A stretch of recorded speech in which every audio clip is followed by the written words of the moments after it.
यहाँ गाने वाले और सुनने वाले दोनों एक ही परिवार के हैं। बस आज में और बाकी दिनों में अंतर इतना होता है कि इस परिवार के सदस्य छोटी छोटी टुकड़ियों में मुरादाबाद में जगह जगह कार्यक्रम कर रहे होते हैं, आसपास के शहरों में, लखनऊ तक, दिल्ली तक, पूरे देश भर में जगह जगह इसी परिवार के सदस्य छोटी छोटी टोलियों में जाते हैं। आज बड़ा सुखद अवसर है कि इस पूरे परिवार के लोग अधिकांश संख्या में यहाँ हैं। और हालांकि मुझे एक जिम्मेदारी सौंपी गई थी, लेकिन मेरठ में मैं फंस गया, मुझे आने में देरी हो गई, उसके लिए मैं क्षमा प्रार्थी हूँ पूरे परिवार से। लेकिन आनंद की बात यह है कि इन्होंने मुरादाबाद के कलाकारों को ना बुझवाकर बाहर से कलाकार बुलाए, लेकिन अंक से अतिक्रमण करा लिया। अब बच्चा है तो इतना तो उसका हक बनता है, ठीक है ना। दूसरा अतिक्रमण करा लिया अनिल सक्सेना जी से। तो देखो, घर का कार्यक्रम हो, तुम कितना ही तैयारी करो कि नहीं भाई हम बाहर के कलाकार बुलाएंगे, जब घर का कोई बंदा नहीं होगा तो लोगों का परिचय कैसे होगा? उसे क्या पता? बाहर के लोगों को, चंदौसी के लोगों को और आसपास के क्षेत्र के लोगों को बुलाया। पूरे वर्ष जिनका जीविकोपार्जन इन भजनों से ही, भजन संध्याओं से ही और ऐसे नवरात्रों से चलता है, वर्ष में एक दिन वो अपनी उस कमाई में से कुछ पैसा खर्च करके आज जो ये कार्यक्रम करते हैं, आपके पूरे साल के कार्यक्रम एक तरफ और आज का ये समर्पण एक तरफ। जिस भाव से यहाँ जुड़ते हैं, जिस मन से यहाँ जुड़ते हैं, उसकी प्रतिपूर्ति होती दिख रही है। जितने कलाकार घर से निकलते हैं वो सब अकेले जाते हैं। क्यों साहब? अकेले गए, अब आप तो हाँ मत करो, आपके बेटे को साथ लेके जाते हो। आम तौर पे सब अकेले जाते हैं और आज सबके घर की बेटियां, बहू, बहन, माता, ये सब यहाँ उपस्थित हैं।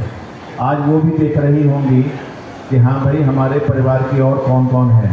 कुछ को दौरानी दिखानी मिल गई होंगी, कुछ को नंद मिल जाएंगे। आज ऐसे ही परिवार बड़ा होता है। मैं देर से आया, मुझे नहीं पता, लेकिन यहाँ इतना जरूर, या तो हुआ होगा, नहीं हुआ हो तो बीच में समय निकाल के इतना जरूर करें कि एक एक कलाकार के अगर परिजन आए हैं तो उनका यहाँ से एक बार परिचय जरूर करा दें। ये राकेश जी की धर्मपत्नी है, ये अनिल जी की धर्मपत्नी है, ये उनका बेटा है, ये बहू, ऐसे करके सबका एक बार परिचय हो जाएगा तो इससे परिवार में एक पहचान बनती है।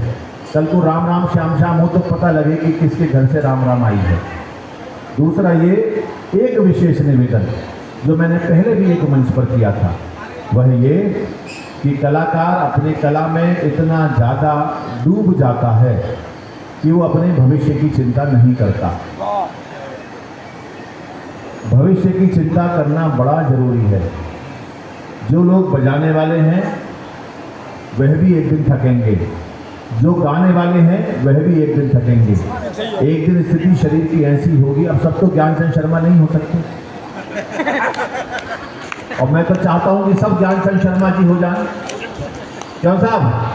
आदर्श जी जब ताली बजा दीजिए ज्ञानचंद जी के लिए, तो चाहता हूं सब ज्ञानचंद शर्मा जी हो जाएं। नहीं हो सकते तो मेरा एक निवेदन है कि बैठ करके चर्चा करें, एक कोई प्रोजेक्ट बनाएं, और जो आप दैनिक रूप में किसी भी बुकिंग पर जाते हैं, जो भी आपको मिलता है उसमें से एक छोटा सा अमाउंट, चाहे आपका हेल्थ इंश्योरेंस हो या एक्सीडेंटल इंश्योरेंस हो, कुछ ऐसा जरूर अपने लिए करके रखें।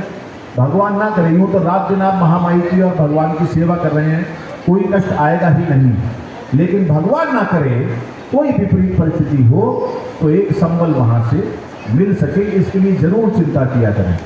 सरकारी वेबसाइटें हैं, उन पर जहाँ कलाकारों का आपका पंजीकरण होता है वो जरूर कराएं। सेंट्रल गवर्नमेंट की संस्कृति मंत्रालय की एक वेबसाइट है, उस पर अपना पंजीकरण जरूर कराएं।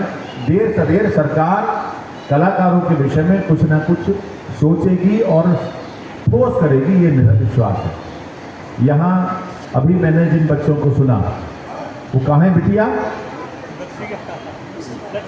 दर्शिका। दर्शिका, यहाँ जा बेटा। मैं समझता हूँ जिनकी परफॉर्मेंस हो रही है सबसे छोटी यही देवी होगी, है नहीं है क्या? अच्छा, और छोटे की तैयारी है क्या कोई? अभी तक की सबसे छोटी कलाकार है। एक बार जरा तालियों से और आशीर्वाद दें। मैं पुनः बहुत बहुत शुभकामनाएं देता हूँ। और ऐसा कार्यक्रम आप साल में एक बार करते हो, इसे 2 बार करना। एक बार गर्मी के मौसम में और एक बार सर्दी के मौसम में। हो गया साहब, आपके हो गया। हाँ, और किसी को